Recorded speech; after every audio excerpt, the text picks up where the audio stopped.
Lecture 36 हैवानियत मौत का खेल। एयर होस्टेज घबराते हुए बोली, कुछ गुंडे बंदूकें दिखाकर जबरदस्ती प्लेन में घुस आए और पायलट को भी मार दिया। व्हाट? अब क्या होगा? तुमने पुलिस को कॉल किया? नहीं, उन सभी ने ये साफ साफ कह दिया कि किसी ने भी पुलिस को कॉल किया तो इसका भुगतान सारे यात्रियों को करना होगा।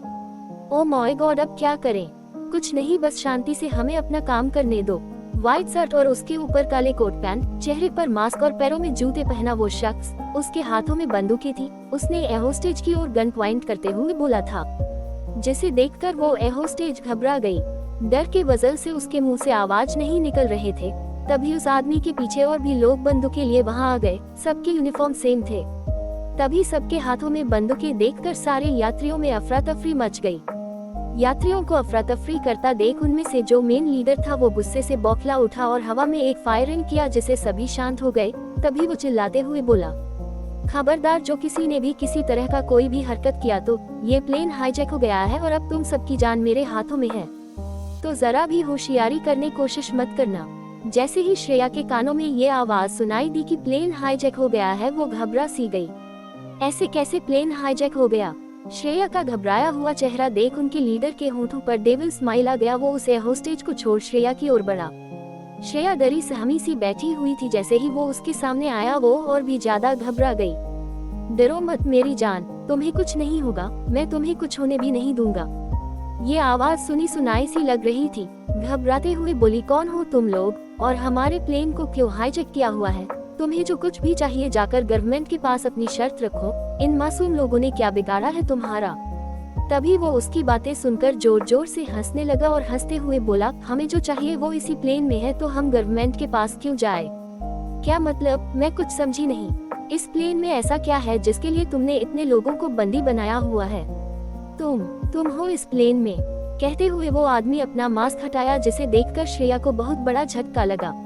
विराज, बिल्कुल सही पहचाना, हम वही तुम्हारे आशिक है और तुम्हारी वजह से ही ये प्लेन हाईजैक हुआ है। देखो विराज, हम घर पर चलकर बात करते हैं। प्लीज इन लोगों को जाने दो। जो कुछ भी है हम दोनों मिलकर सुलझा लेंगे। ये लोग बेकसूर हैं, इन्हें तो पता भी नहीं है कि इनके साथ ये सब क्यों हो रहा है। अब सुनने सुनाने का वक्त गया। मैंने तुमसे पहले ही कहा था कि इसके बाद तुम्हें सिर्फ लाशें ही लाशें मिलेगी और अब इन सब की मौत की जिम्मेदार तुम होगी। नहीं विराज, तुम ऐसा नहीं कर सकते। इन लोगों ने क्या बिगाड़ा है तुम्हारा? जो कुछ भी हुआ है उसके लिए तुम मुझे सजा दो। चलो हम इन्हें भी बता देते हैं कि आज जो इनके साथ होने वाला है उसके जिम्मेदार तुम हो। ये सुनकर श्रेया की आंखों से आंसू बहने लगे। राठौर पैलेस। कादम्बरी हाल में बैठी टीवी ऑन करके न्यूज देख रही थी। ऑस्ट्रेलिया जाने वाला प्लेन हुआ हाईजैक। माफिया गैंग के लोगों ने इसे हाईजैक कर लिया है। आज माफिया गैंग का लीडर खुद इस प्लेन में मौजूद है। टीवी पर ये न्यूज दे रही थी। जैसे ही ये खबर नवीन के कानों में पड़ी, वो तुरंत वहां आया। मॉम, ये सब अभी मैंने टीवी ऑन किया तो ये न्यूज आ गई। नवीन तुरंत अपने फोन पर किसी को कॉल मिलाया और वहां से अलग हटकर बातें करने लगा। मेरी बात ध्यान से सुनो, माफिया गैंग का लीडर उस प्लेन में मौजूद है। तुम हमारे टीम को वहां भेजो और हाँ, किसी को भी कुछ पता नहीं चलना चाहिए। एकदम सावधानी से काम करना है। उस प्लेन में बैठे किसी भी पैसेंजर को खरोंच तक नहीं आना चाहिए। उस माफिया गैंग के लीडर को घसीटते हुए मेरे सामने लेकर आओ। ठीक है सर। नवीन कॉल कट करके पीछे पलटा तो सामने सुहाना खड़ी थी, जो उसे सवालिया नजरों से घूर रही थी। ऐसे क्या देख रही हो? तुम्हें क्या लगता है कि माफिया गैंग का लीडर आज पकड़ा जाएगा? ऑफ कोर्स, देख लेना, वो आज भी तुम्हारे हाथ नहीं आएगा। अभी ये सब क्यों सोचना, चलकर न्यूज देखते हैं। कहते हुए नवीन वहाँ से चला गया। सुहाना भी उसके पीछे पीछे आई। दोनों वही कादम्बरी के पास आकर बैठ गए। तभी अचानक टीवी पर सुहाना को श्रेया नजर आई। ये देखकर वो काफी घबरा गई और घबराते हुए नवीन का हाथ पकड़ ली। नवीन उसे ऐसा करते देख हैरान था। तभी विराज अपने मुंह पर मास्क लगाए श्रेया का बाल पकड़कर सारे यात्रियों के सामने लेकर आया। श्रेया की आंखों से आंसू बह रहे थे। सुहाना ये सब देखकर अंदर ही अंदर गुस्से से बौखला उठी थी, पर वो कुछ कर नहीं सकती थी, मजबूर थी।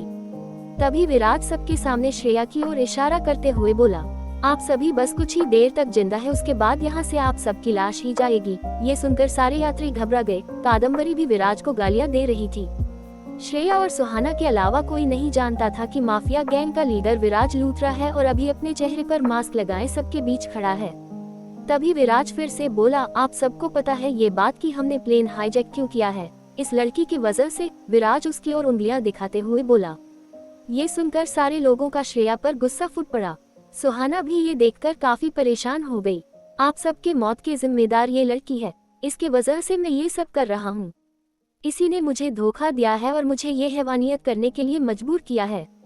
37 हैवानियत माफिया गैंग के लीडर का गुस्सा। इस लड़की ने मुझे धोखा दिया है, इसके लिए ही मैं ये हैवानियत करने के लिए मजबूर हुआ हूँ। आप सभी के मौत की जिम्मेदार यही लड़की होने वाली है। विराज की बातें सुनकर सारे लोग गुस्से से श्रेया को घूरने लगे। तभी उनमें से एक आदमी उठकर चिल्लाते हुए बोला, इस लड़की की वजह से आप हमें क्यों मार रहे हैं? हमने क्या बिगाड़ा है आपका? गलत कोई और करे और सजा कोई और पाए, ये तो सरासर गलत है। आपको इस लड़की ने धोखा दिया है तो आप इस लड़की को मार दीजिए। अभी वो आदमी इतना ही बोल पाया था, तभी विराज अपने गन से उस आदमी को शूट कर दिया। वो आदमी खून से लथपथ वहीं गिर पड़ा। ये देखकर सारे यात्रियों में और भी ज्यादा डर समा गया। श्रेया को तो जैसे बहुत बड़ा झटका लगा था। उसके आंखों के सामने ही एक इंसान को मौत के घाट उतार दिया विराज लूथरा ने। श्रेया बुद्ध बनी उस आदमी को देख रही थी जो दम तोड़ चुका था। टीवी पर सुहाना और कादम्बरी ये देखकर और भी ज्यादा घबरा गए, पर नवीन नॉर्मल ही रहा और उसने तुरंत अपने आदमियों को मैसेज किया, अब तक तुम लोग वहाँ पहुँचे क्यों नहीं? वो माफिया गैंग का लीडर खूनी खेल रहा है। हम पहुँचने ही वाले हैं, बट वहाँ पर पहले से ही मीडिया और पुलिस सभी मौजूद हैं। उन सबके सामने जा पाना थोड़ा मुश्किल लग रहा है। देखो, मुझे कोई बहाना नहीं चाहिए, कैसे भी करके तुम लोग अंदर जाओ और हाँ, माफिया गैंग के लीडर को छोड़कर बाकी उसके सारे आदमियों को खत्म कर देना, कोई जिंदा बचना नहीं चाहिए। Okay sir. नवीन अपना फोन साइड में रख दिया और अपना ध्यान टीवी पर लगा दिया। श्रेया विराज पर चिल्लाते हुए बोली, ये क्या किया तुमने? क्यों मारा उसे? क्योंकि वो तुम्हें मारने के लिए बोल रहा था, तो इसका ये मतलब तो नहीं कि तुम उसे मार दोगे। मेरी मर्जी। अब अगला नंबर किसका है? तभी बाहर से एक अनाउंसमेंट हुआ, तुम लोगों को चारों तरफ से पुलिस घेर चुकी है। अगर तुम लोगों ने एक भी यात्रियों को नुकसान पहुंचाया, तो इसका अंजाम तुम सबके लिए बहुत बुरा होगा। इसलिए तुम लोग खुद को पुलिस के हवाले कर दो। तुम्हारे जो भी मांग होगा हम उसे जरूर पूरा करेंगे। ये अनाउंसमेंट सुनकर विराज बौखला उठा। किसने बुलाया पुलिस को? पुलिस तक ये खबर पहुंची कैसे? सभी यात्री पहले से ही डरे सहमे हुए थे। विराज को गुस्से में देख वो लोग और भी ज्यादा घबरा गए। तभी विराज हवा में फायरिंग किया, जिससे सभी और ज्यादा घबरा उठे। माफिया गैंग का एक आदमी बाहर झांक कर देखा और घबराते हुए विराज के पास आया। सर, वो पुलिस हमें हर तरफ से घेर लिया है और मीडिया भी वही है। मुझे लगता है कि आपको यहाँ से निकल जाना चाहिए, वरना हमारा राज सबके सामने आ जाएगा। सबको पता चल जाएगा कि माफिया गैंग के लीडर आप हो। उस आदमी की बातें सुनकर विराज गुस्से से उस पर 4-5 फायरिंग किया, जिसे वो आदमी वही ढेर हो गया। तभी विराज हंसते हुए बोला, माफिया गैंग का लीडर कोई डरपोक नहीं है जो पुलिस को देखकर भाग निकले। शेर है शेर। पुलिस हमारा कुछ नहीं बिगाड़ सकती। ये जो पुलिस है ये नेताओं के इशारे पर चलते हैं और यहाँ के सारे नेता माफिया गैंग के लीडर के इशारे पर नाचता है। कोई हमारा कुछ नहीं बिगाड़ सकता। तभी बाहर से फिर से अनाउंसमेंट हुआ, सारे पैसेंजर को छोड़ दो। हम तुम्हें विश्वास दिलाते हैं, तुम्हारी जो भी मांगे हैं उसे जरूर पूरा किया जाएगा, वरना एक भी पैसेंजर को खरोंच आया तो तुम में से कोई भी यहाँ से जिंदा बचकर नहीं जाएगा। ये सुनकर विराज को गुस्सा आ गया और गुस्से से उसने 3-4 यात्रियों पर गोलियां चला दी, जिससे वो सभी घायल हो गए। ये देखकर बाकी के पैसेंजर और भी ज्यादा घबरा उठे। श्रेया भी चीख पड़ी उन सबको घायल देखकर। इन सबको उठाकर बाहर फेंक दो, जितने भी घायल हुए हैं सबको बाहर फेंक दो। विराज के कहने पर उसके आदमियों उन सभी घायल पैसेंजर को उठाकर बाहर फेंक दिया। पुलिस दौड़ते हुए उन सभी पैसेंजर के पास आए और सबको जल्द से जल्द उठाकर ट्रीटमेंट के लिए हॉस्पिटल भेजा। माफिया गैंग का ये रवैया देखकर और 2-4 यात्रियों को घायल देखकर वहां मौजूद सभी पुलिस वाले बौखला उठे। उनमें पुलिस वाले के बीच में ही नवीन के आदमी भी थे। सर, आप हमें अंदर जाने का परमिशन दे, वरना वो सबको एक एक करके मारता जाएगा और हम सब यहाँ हाथ पर हाथ धरे रह जाएंगे। नवीन का एक आदमी डीआईजी से बोला। डीआईजी को भी उसकी बातें सही लगी। ठीक है, आप सभी अंदर जाए और कोशिश करें कि बाकी के पैसेंजर को सुरक्षित बाहर ला सके। पर आप सब है कौन? सर, हम सभी पुलिस की मदद करने आए हैं। हमें यहाँ के मशहूर बिजनेसमैन नवीन राठौर ने भेजा है। आई होप आप ये नाम मीडिया के सामने न लाए। ठीक है, हम नवीन राठौर को दिल से धन्यवाद करते हैं। उन्होंने इस देश के लिए और यहाँ के नागरिकों की सुरक्षा के लिए हमारे पुलिस के साथ खड़े हैं और हमारा पूरी तरह से सहयोग कर रहे हैं। सर, आपसे रिक्वेस्ट है, नवीन सर का नाम किसी के सामने नहीं आना चाहिए। ठीक है, ये नाम गुप्त रहेगा। बाकी हमारी पुलिस फोर्स भी यहाँ मौजूद है। सर, हम सभी अंदर जाएंगे, वरना पुलिस वाले अंदर गए तो वो लोग यात्रियों और पुलिस पर गोलियां बरसाने लगेंगे। हम सिविल ड्रेस में हैं, हमें वो लोग हमें पहचान नहीं पाएंगे कि हम पुलिस की ओर से है। आप पुलिस टीम को बाहर ही निगरानी में रखें ताकि अंदर से कोई बाहर भागे तो वो तुरंत उसे अरेस्ट कर सके। ठीक है, आप अंदर जाएं और सबको सुरक्षित बाहर निकालें। डीआईजी से परमिशन लेकर नवीन के सारे आदमी छिपते छिपाते हुए प्लेन की ओर बढ़ गए। वो सभी एक साथ जाते तो वो लोग उन पर अटैक भी कर सकते थे। तभी नवीन के फोन पर मैसेज आया जिसे पढ़कर उसके होंठों पर स्माइल आ गई। तुम्हारा खेल खत्म माफिया गैंग। 38 हैवानियत माफिया गैंग पर अटैक। डीआईजी से परमिशन लेकर नवीन राठौड़ के सारे आदमी माफिया गैंग को मिटाने के लिए आगे बढ़े। सभी छिपते छिपाते हुए प्लेन में घुस गए। माफिया गैंग का एक अलग ड्रेस कोड था और राठौड़ ग्रुप का एक अलग ड्रेस कोड था। माफिया गैंग के सारे लोग पूरे प्लेन को कब्जे में ले लिया था। हर तरफ वो फैले हुए थे। रजत, यहाँ तक तो हम आ गए, अब आगे क्या करना होगा समझ नहीं आ रहा और दिमाग भी काम नहीं कर रहा। इन सब का अलग ही ड्रेस कोड है, ये तो एक बार में ही हमें पहचान जाएंगे और हम पर अटैक भी कर सकते हैं। मेरे पास एक प्लान है सर। कैसा प्लान रजत? सर, हमें भी इनके ही ड्रेस कोड साथ जाना चाहिए ताकि ये लोग हमें पहचान ना सके। ये लोग तो हमें नहीं पहचानेंगे पर हमारे आदमी, वो भी हमें नहीं पहचान पाए तो। ये बकवास आइडिया छोड़ो और कोई और रास्ता निकालो। तभी अचानक माफिया गैंग का एक आदमी वहाँ उन दोनों को देख लिया और उन पर गन पॉइंट कर दिया। कौन हो तुम लोग और अंदर कैसे घुस आए? चलो आए तो आए, अब यहाँ से जिंदा बचकर नहीं जाओगे। रजत और मिहिर, ये दोनों ही नवीन की ओर से इस ग्रुप को लीड कर रहे थे। माफिया गैंग के उस आदमी की बातें सुनकर वो तुरंत उसके हाथों से गन छीनकर धड़ाधड़ 4-5 गोलियां उसके माथे पर शूट कर दिया, जिसे वो वही ढेर हो गया। इसे उठाकर बाहर फेंक दो। रजत अपने आदमियों को इशारा किया, जिसे सुनकर वो लोग तुरंत उसे उठाकर बाहर फेंक दिया। पुलिस वाले तुरंत उसे खींचकर ले गए। ये तो पैसेंजर नहीं लग रहा सर, ये माफिया गैंग का आदमी है। लगता है हमारे आदमी अपना काम शुरू कर दिया है। डीआईजी साहब मुस्कुराते हुए बोले। रजत और मिहिर आगे बढ़े तभी माफिया गैंग के 2 लोग और पहरे देते हुए दिखाई दिए। रजत और मिहिर तुरंत उनका मुंह दबाते हुए अपनी ओर खींच लिया और धड़ाधड़ उनके मुंह 4-5 गोलियां दाग दिया और अपने आदमियों के तरफ बढ़ा दिया। उनके आदमी उन दोनों को उठाकर बाहर फेंक दिया। विराज, गोलियां की आवाज सुनकर, ये आवाज, तुम सब जाकर चेक करो कि गोलियों की आवाज कहां से आ रही है। सर, हर तरफ हमारे ही आदमी हैं। कोई पुलिस वाला घुसने की कोशिश किया होगा तो हमारे आदमी ही उन्हें शूट कर दिए होंगे। जितना कहा है उतना करो, जाओ जाकर देखो तुम लोग। विराज के ऑर्डर देते ही 3 लोगों उस तरफ बढ़े। जैसे ही वो लोग उस तरफ आए तो मिहिर और रजत वहीं छिपे हुए थे। तभी माफिया गैंग के उन 3 लोगों ने राठौड़ के एक आदमी को देख लिया। वो तुरंत चिल्ला पड़े, ओए रुक। माफिया गैंग ने राठौड़ के आदमियों की तरफ बंदूकें तानते हुए बोला, जिसे सुनकर मिहिर और रजत सावधान हो गए। जैसे ही वो लोग राठौड़ के उस आदमी के पास आए तभी पीछे से मिहिर और रजत धड़ाधड़ उन तीनों पर गोलियां बरसाने लगे, जिसे वो तीनों वहीं ढेर हो गए। विराज अब सावधान हो चुका था। बार बार गोलियां की आवाज से उसका शक अब यकीन में बदलने लगा था। हमारे आदमी अब तक आए क्यों नहीं? अगर इन पुलिस वालों ने कोई चालाकी की है तो इसका अंजाम इन पैसेंजर को भुगतना पड़ेगा। कैमरा ऑन करो और उन सबको एक एक कर इन सारे पैसेंजर की मौत का लाइव टेलीकास्ट दिखाओ। अब कोई यहाँ से जिंदा बचकर नहीं जाएगा। मिहिर और रजत दोनों ही पैसेंजर तक पहुँच गए थे। तभी गेट के पास 4 लोग और दिखाई दिए।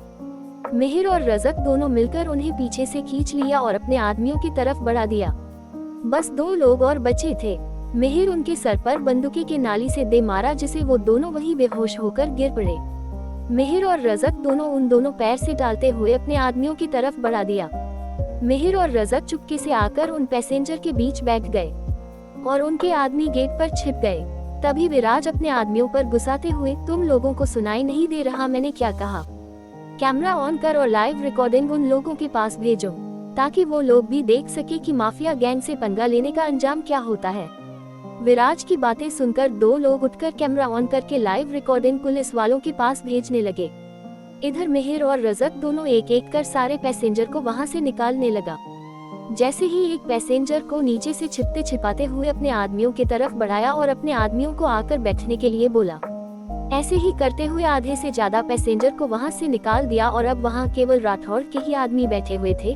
2-3 पैसेंजर और थे जो सबसे आगे बैठे हुए थे, जिन्हें निकालने में अभी रिस्क था क्योंकि वहां पूरे माफिया गैंग के लोगों ने उन पैसेंजर पर नजर रखा हुआ था। बाकी सारे पैसेंजर को राठौड़ के आदमियों ने प्लेन से बाहर निकल दिया। पुलिस वाले जल्दी से उन सबको लेकर आए। सभी बहुत डरे हुए थे। उनके चेहरे से साफ दिख रहा था कि सब मौत के मुंह से बचकर तो आ चुके थे, पर अभी भी मौत का डर उन लोगों के चेहरे पर देखने को मिल रहा था। पूरी मीडिया उन सबसे आकर सवाल जवाब करने लगे, जिस पर डीआईजी सर भड़क पड़े। ये क्या बकवास कर रहे हैं आप लोग? इन लोगों की हालत तो देखिए, ये अभी किसी भी सवाल के जवाब देने के हालत में है। क्यों आप सभी इन्हें परेशान कर रहे हैं? जाने दीजिए, इन्हें रास्ता छोड़िए। डीआईजी के डांटने पर भी मीडिया वाले हट नहीं रहे थे। कोई भी पैसेंजर कुछ भी बोलने की हालत में नहीं था। नवीन भी टीवी पर ये सब देख रहा था। सुहाना हैरानी से, ओ माय गॉड, अचानक से सिचुएशन कैसे बदल गया? सच में ये तो कमाल हो गया, किसी चमत्कार से कम नहीं लग रहा। कादम्बरी मुस्कुराते हुए बोली। उन दोनों की बातें सुनकर नवीन के होंठों पर स्माइल आ गई। प्लेन में जैसे ही माफिया गैंग के लीडर ने रिकॉर्डिंग देखा तो वो हैरान हो गया और उसने तुरंत बाकी के पैसेंजर पर गन पॉइंट करते हुए, तुम सब जो कोई भी हो तुरंत सामने आओ, तुम्हारा खेल खत्म, तुम में से कोई भी यहाँ से जिंदा बचकर नहीं जाएगा। मैंने सारी रिकॉर्डिंग देख ली है, इसलिए कोई चालाकी नहीं, वरना मैं प्लेन को ही बम से उड़ा दूंगा। कोई यहाँ से जिंदा बचकर नहीं जाएगा। विराज की बातें सुनकर मिहिर और रजक, सर हम लोग पकड़े गए। Don't very be positive, Mihir मुस्कुराते हुए बोला। 39 हैवानियत खूनी खेल शुरू। विराज उन आखिरी बचे हुए पैसेंजर की तरफ गन पॉइंट करते हुए बोला, अगर किसी ने भी कोई चालाकी किया तो ये पूरा प्लेन ही ब्लास्ट होगा, कोई यहाँ से बचकर नहीं जाएगा। विराज की बातें सुनकर श्रेया बहुत ही ज्यादा घबरा गई। उसे कुछ समझ नहीं आ रहा था कि वो क्या करे। आखिर ये सारी मुसीबतें उसके वजह से ही तो आया था। ये सब चीजें उसके दिमाग में चल रहा था। तभी अचानक फुर्ती से वो विराज के हाथों से गन छीन लिया और उस पर पॉइंट करते हुए उसके आदमियों को बोली, चलो सबके सब पीछे हटो, अगर किसी ने भी कोई चालाकी की तो तुम्हारे इस लीडर काम तमाम कर दूंगी मैं। श्रेया की बातें सुनकर और विराज पर गन पॉइंट देख माफिया गैंग के पसीने छूटने लगे। तभी मिहिर और रजत भी हरकत में आ गए। वो तुरंत अपने गन निकालकर माफिया गैंग के लोगों पर तानते हुए, खबरदार जो किसी ने भी चालाकी दिखाई तो सबके सब मरेंगे। ये माजरा देखकर तो विराज का गुस्सा 7वें आसमान पर। वो गुस्से भरी नजरों से श्रेया को देख रहा, गन नीचे करो, वरना इसका खामियाजा तुम्हारे पूरी फैमिली को भुगतना पड़ जाएगा। चुप, बहुत सुन ली तेरी धमकी और बहुत सह लिया तेरा टॉर्चर, अब और नहीं। तभी रजत उन बाकी के पैसेंजर की तरफ देख बोला, सर आप इन सबको बाहर निकालिए। रजत तुम्हें इन्हें लेकर जाओ। नहीं सर, आप इन्हें लेकर जाए, मैं हूँ यहाँ, आप बहस किए बगैर इन्हें लेकर जाए। रजत के कहने पर मिहिर उन बाकी के पैसेंजर को वहाँ लेकर चला गया। अब वहाँ सिर्फ माफिया गैंग और राठौड़ के आदमी थे। श्रेया जो माफिया गैंग के लीडर पर गन तानकर खड़ी थी, उसकी हिम्मत से ही पूरी की पूरी बाजी पलटी है। बहुत शौक है ना तुम्हें खूनी खेल खेलने का? अब मैं बताती हूँ कि खूनी खेल किसे कहते हैं। विराज के आंखों में अभी भी कोई डर नहीं था। रजक बड़े ही प्यार से श्रेया को देख रहा था और उसके कहे हुए शब्दों को सुन रहा था। उधर से मिहिर जब लौटकर आया तो विराज पर अपना गन तान दिया और श्रेया को वहाँ से जाने के लिए बोला, मैम आप यहाँ से निकलिए, बाकी काम हम पर छोड़ दीजिए, इन लोगों से अब हम निपटेंगे। वैसे भी हमारे सर को माफिया गैंग के लीडर का तलाश है, आज इसे घसीटते हुए उनके पास लेकर जाएंगे। नहीं, मैं यहाँ से कहीं नहीं जाऊंगी। आज मैं इस इंसान को मौत के मुंह में भेज कर ही रहूंगी। इसने पूरी दुनिया में आतंक फैला दिया है। ये धरती के लिए सिर्फ बोझ के समान है। ऐसे बोझ को खत्म कर देना ही बेहतर होता है। इससे पहले रजत कुछ बोलता तभी विराज श्रेया के हाथों से गन छीन लिया और एक जोरदार थप्पड़ उसके गालों पर लगाया, रजत और मिहिर की तरफ बंदूकें तानते हुए।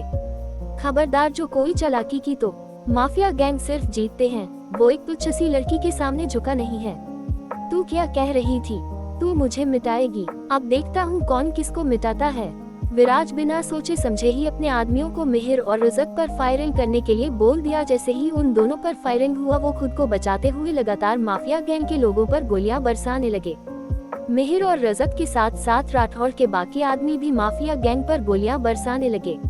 अब दोनों तरफ से फायरिंग हो रहा था, इधर से भी और उधर से भी। इधर विराज श्रेया को लेकर दूसरी तरफ आया, तभी रजत उनके के पीछे पीछे आया और श्रेया का हाथ पकड़ लिया। श्रेया का एक हाथ विराज पकड़ा हुआ था और दूसरा हाथ रजत। तभी रजत विराज के हाथों पर गोलियां चला दी, जिसे वो श्रेया का हाथ छोड़ दिया। रजत श्रेया को अपनी तरफ खींचा। मैम आप ठीक तो है? हाँ मैं ठीक हूँ। तभी रजत जब अपनी नजरें उठाकर देखा तो विराज गायब था। ओ माय गॉड, ये आदमी कहाँ भाग गया?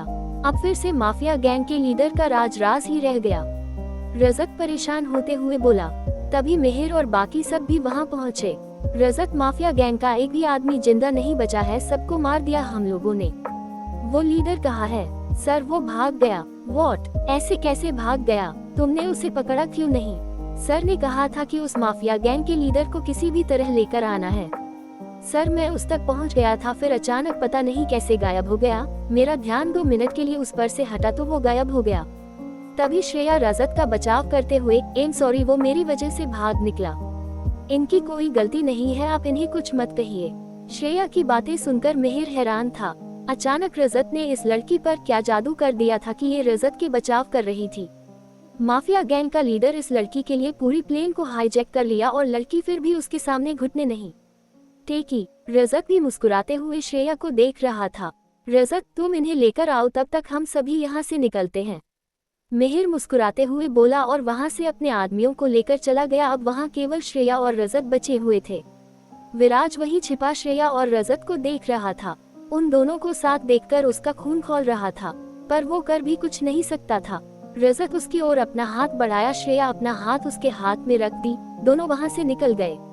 श्रेया सिंघानिया तुम सिर्फ मेरी हो, तुम सिर्फ मुझसे प्यार कर सकती हो और किसी से नहीं। अब इस आदमी की लाशें तुम्हारे सामने होगी, पर तुम कुछ नहीं कर पाओगी। इधर जैसे ही सभी बाहर आए तभी सारे मीडिया वाले उन लोगों के पास आकर सवाल पर सवाल करने लगे। मिहिर उन मीडिया वालों से बचते हुए निकल गया। रजत श्रेया को लेकर वहाँ से निकल गया। तभी डीआईजी के आदेश पर सारे पुलिस फोर्स उस प्लेन के अंदर आए और माफिया गैंग के सारे लोगों का लाश वहाँ से निकाला और मीडिया वाले के सामने रख दिया। इन माफिया गैंग को ध्यान से देखिए और अपनी चटपटी न्यूज इन पर ही बनाए, ताकि दोबारा कोई इस तरह की हरकतें करने से पहले 100 बार सोचे और डरे कि इसके बाद इसका अंजाम क्या होता है। डीआईजी उन मीडिया वालों को बोले। जब 40 हैवानियत, नवीन का गुस्सा और सुहाना का अपनापन। सारे माफिया गैंग को खत्म करने के बाद रजत और मिहिर दोनों नवीन राठौर से मिलने चल पड़े, पर उससे पहले रजत को श्रेया का घर छोड़ना था, इसलिए वो उसे उसके घर लेकर चल पड़ा। इधर विराज बौखलाया हुआ था। जब से उसने रजत और श्रेया को साथ देखा था तब से उसका दिमाग कुछ काम नहीं कर रहा था। रजत श्रेया से मिलकर बहुत ही खुश था, श्रेया भी उसे मिलकर बहुत खुश थी, पर उसे बार बार किसी अनहोनी का भय सता रहा था। रजत अपनी गाड़ी में बैठा ड्राइव कर रहा था, श्रेया उसके बगल में बैठी हुई थी। श्रेया का चेहरा उतरा हुआ था। रजत उसके उदास चेहरे को देख पूछा, क्या हुआ, आप ठीक तो है? हाँ मैं ठीक हूँ, पर क्या? वो माफिया गैंग का लीडर, वो मुझे धमकी दे रहा था और अब तो वो फरार भी है। वो संकी है, कुछ भी कर सकता है। आप जानती है क्या उसे? रजत की बातें सुनकर श्रेया एक पल को खामोश हो गई। तभी रजत उससे फिर से सवाल पूछा, आप जानती है उसे? नहीं, मैं नहीं जानती। अरे तो आप डर क्यों रही है? कुछ नहीं करेगा वो, और अगर कोई प्रॉब्लम हो तो आप मुझे कांटेक्ट कर लीजिएगा, मैं आपको कुछ नहीं होने दूंगा। रजत अपना कार्ड उसकी तरफ बढ़ाते हुए बोला। श्रेया उसे वो कार्ड ले लिया। सुनिए, आप ये कार्ड खुद तक ही रखिए, मैं नहीं चाहता कि राठौर ग्रुप के बारे में किसी को भी पता चले, और वैसे भी हमारे सर ने इस बात को सख्त हिदायत दी है कि किसी भी तरह राठौर ग्रुप सामने ना आए। पर मैंने अपने पापा से राठौर इंडस्ट्रीज के बारे में ढेर सारी बातें सुनी है। जहाँ तक मुझे आइडिया है कि इस राठौर इंडस्ट्रीज के सीईओ अमर राठौर के बेटे हैं। फिर ये राठौर ग्रुप, ये दोनों सेम है क्या? कहीं इस इंडस्ट्रीज के सीईओ ही? तभी रजत उसकी बातें काटते हुए, बिल्कुल नहीं, अमर राठौर और उनके बेटे का अपना अलग अलग कंपनी है और इन दोनों का इस राठौर ग्रुप से कोई कनेक्शन नहीं है। ओह, फिर आपका तो है ना? हाँ मेरा है, मैं वहाँ पूरे ग्रुप को लीड करता हूँ और मेरे साथ जो थे मिहिर सर, वो मेरे सीनियर है। ओह, आपको कोई भी दिक्कत हो तो तुरंत हमसे कांटेक्ट कर सकती है। Thank you. पर मुझे अच्छे से पता है माफिया गैंग का लीडर कुछ न कुछ गड़बड़ तो करेगा, इसलिए हम सबको सावधान रहना होगा। हाँ आप सही कह रही है, वैसे आपने जो एड्रेस दिया था वहाँ हम पहुँच चुके हैं। ओह, मुझे पता ही नहीं चला। कहते हुए श्रेया गाड़ी से उतर गई। आप ही अंदर आइए ना, मेरी फैमिली से मिलकर जाएगा, फिर कभी मिल लूंगा, अभी मुझे जाना बहुत जरूरी है। अच्छा ठीक है, वैसे मैं आपके कॉल का इंतजार करूंगा, रजत मुस्कुराते हुए बोला और गाड़ी स्टार्ट कर वहाँ से निकल गया। श्रेया भी अपने घर के अंदर चल दी। राठौर मैंसन। सुहाना बहुत खुश थी कि नवीन के आदमियों ने सबकी जान बचा ली और सारे माफिया गैंग को मार गिराया, और सबसे ज्यादा खुश थी रजत से, आखिर उसने उसकी बहन की जान बचाई थी। नवीन अपने ऑफिस जाने के लिए वहाँ से निकला, तभी सुहाना उसे रोकते हुए, नवीन एक मिनट। हाँ बोलो, मैं भी आपके साथ चलूंगी, उन सभी लोगों से मिलने जिन्होंने इतनी बहादुरी दिखाई है। नवीन कुछ सोचते हुए ओके, थैंक यू, सुहाना खुशी से झूमते हुए बोली। फिर दोनों वहाँ से निकल गए। कुछ ही देर में वो दोनों ऑफिस पहुँच गए। नवीन अपने ऑफिस के अंदर अपने केबिन में आया और वहाँ से उस एरिया में गया जहाँ पर वो अपने ग्रुप के सारे लोगों से मिलता था। सुहाना भी उसके पीछे पीछे आई। रजत, मिहिर और सभी वहाँ पहुँच चुके थे। नवीन वहाँ गया था, सबको देख वो मुस्कुराते हुए बोला, वेल डन, आज तुम सबने बहुत बहादुरी दिखाई है, बट डोंट वेरी, हम बहुत जल्द उस माफिया गैंग के लीडर को पकड़ लेंगे। नवीन के मुंह से ये सुनकर सभी हैरान थे, स्पेशली सुहाना। रजत मन ही मन, ओ माय गॉड सर, बिना बताए ही कैसे जान गए? वैसे ही जैसे हमेशा जान जाता हूँ। नवीन मुस्कुराते हुए बोला, मुझे ये भी पता है कि आप कहाँ से रहे हो। वैसे वो लड़की आपके लिए परफेक्ट है। नवीन की बातें सुनकर रजत झेपते हुए, क्या सर आप भी? ऐसा कुछ नहीं है। तभी सुहाना हैरानी से नवीन और रजत की बातें सुन रही थी। फिर वो बोल पड़ी, आप दोनों किसकी बात कर रहे हैं? वो प्लेन वाली लड़की की। अब वो कैसी है? वो ठीक तो है ना? बिल्कुल ठीक है भाभी जी।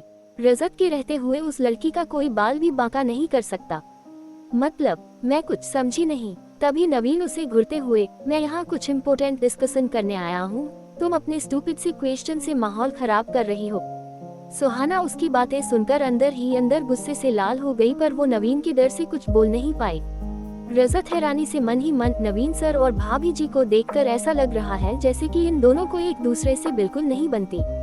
पर सर तो सुहाना, उसके मुंह से अचानक ये निकल गया। तभी नवीन उसे गुस्से से घूरते हुए देखा, जिसे डरकर रजत शांत हो गया। सिंघनिया हाउस। श्रेया जैसे ही अंदर आई तो सबसे पहले उसे रीचा मिली। श्रेया को वापस देख गुस्से से, मैं अच्छे से जानती थी आप लंदन नहीं जाओगी। रीचा, वो मुझे कुछ नहीं सुनना। मुझे अच्छे से पता है कि आप क्यों नहीं गई है। उस विराज लूथरा की वजह से आपके और उनके बीच नाजायज संबंध है। तभी एक जोरदार थप्पड़ श्रेया उसके गालों पर जड़ दी और चिल्लाते हुए बोली, चुप, दोबारा ऐसी गंदी बात अपनी जुबान से निकाली ना तो मुझसे बुरा कोई नहीं। रीचा के आंखों से आंसू बहने लगे। वो रोते हुए बोली, आपसे बुरा कोई हो भी नहीं सकता। आपके वजह से मेहरा दी इस दुनिया में नहीं है और अब शिखा दी को भी आप दोनों ने गायब कर दिया है। और कितना नीचे गिरेगी आप।